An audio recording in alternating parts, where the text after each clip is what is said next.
नमस्कार जय जगन्नाथ ओंकार education channel को आपन को स्वागत। आसतु जानिबा विद्यालय को आसीथिबा काउंसिलिंग ऑफ स्टूडेंट ग्रांट 2025-26 को किपरि खर्च करिबा।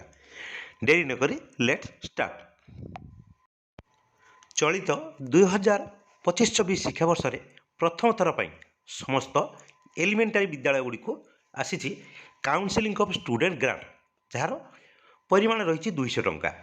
तेणु ओडिशार समस्त प्राथमिक विद्यालय को आसीथिबा से काउंसिलिंग स्टूडेंट ग्रांट 200 टंकार विनियोग किपरि करिबा ये आपण मानकर निहाती जानिबा दरकार। नहले ए ग्रांटा को ठीक भाबरे यूटिलाइज करि हेबो नै।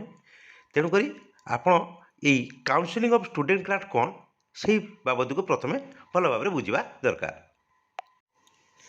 काउंसिलिंग ऑफ स्टूडेंट ग्रांट तार अर्थ होउची विद्यालय छात्र छात्री मानकर परामर्श बा सचेतनता सभार आयोजन। प्रति वर्ष विद्यालय छात्र छात्री मानक नहीं एक परामर्श सभा बा सचेतनता सभार कार्यक्रम आयोजन करा जिवो। से बाबद को सरकार 200 टंका देइचंती। ता विशेषकर पिला मानकर मानसिक स्वास्थ्यगत व्यक्तित्व विकास एवं शैक्षिक समस्यार समाधान पई उद्दिष्ट। एबे आसंतु जानिबा से 200 टंका को कें कार्य विनियोग करिपारिबा। यह एक स्वल्प अनुदान। तेणु यही स्वल्प अनुदान को निम्नलिखित कार्य आम विनियोग करिपारिबा। एक रे सचेतनता और परामर्श सभा काउंसिलिंग सेशन गोटे आयोजन करिपारिबा। सेठी आलोचना चक्र रहिबो। विद्यालय शिक्षक माने किंबा स्थानीय स्वास्थ्यकर्मी को निमंत्रण करी पिला मानक स्वास्थ्य परिमल एवं भल गुण शिखिबा विषय रे आलोचना करिपारिबे। दुई रे आपण चाहिए शिक्षण सामग्री और चार्ट पेपर जहाँकि प्रेरणादायी चित्र पिला मानकर मनोबल बढ़ाइबा पई किछि महापुरुषों बाणी बा सकारात्मक चिंताधारा थिबा चार्ट पेपर किनी श्रेणी गृह लगाई पारिबे। किंबा स्क्रैप बुक पिला माने निजर भावना बा समस्या लेखिबा पई छोट डायरी बा कागज किणा जाई परिबो। आउ कोन कहि परिबे। तीन रे पुरस्कार और प्रसन्न से बाबद को खर्च करें। परामर्श शिविर में भल प्रदर्शन करुथिबा बा अनुशासित रहुथिबा पिला मानकु छोट छोट कलम पेंसिल बा चॉकलेट दे प्रोत्साहित करा जाई परिबो। चार रे आपण अभियोग बाक्स बा सजेशन बॉक्स भी करि परिबे।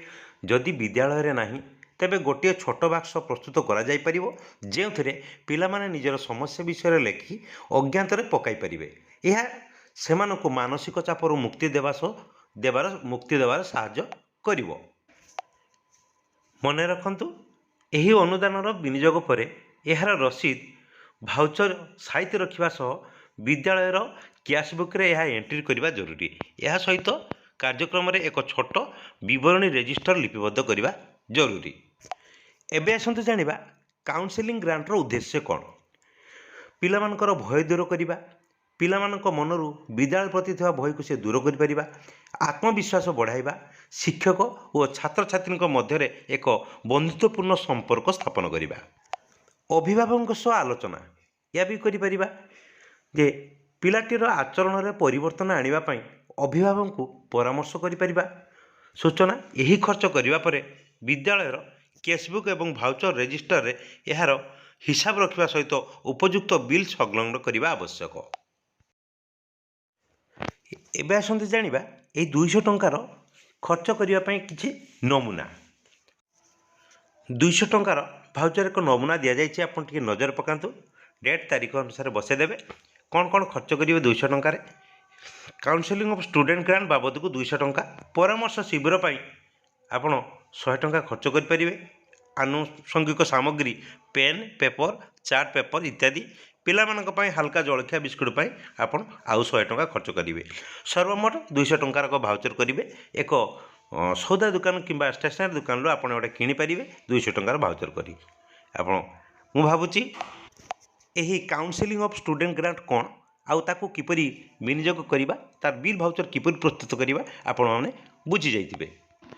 वीडियो जदि आपण मानक पई इनफॉर्मेटिव हेताय तेबे ओंकार एजुकेशन आम स्कूल कार्यक्रम यूट्यूब चैनल को लाइक शेयर करने सहित सब्सक्राइब करने को केबे भूलिबेनी। आज रोची पुणी देखा नेक्स्ट वीडियो रे। नमस्कार।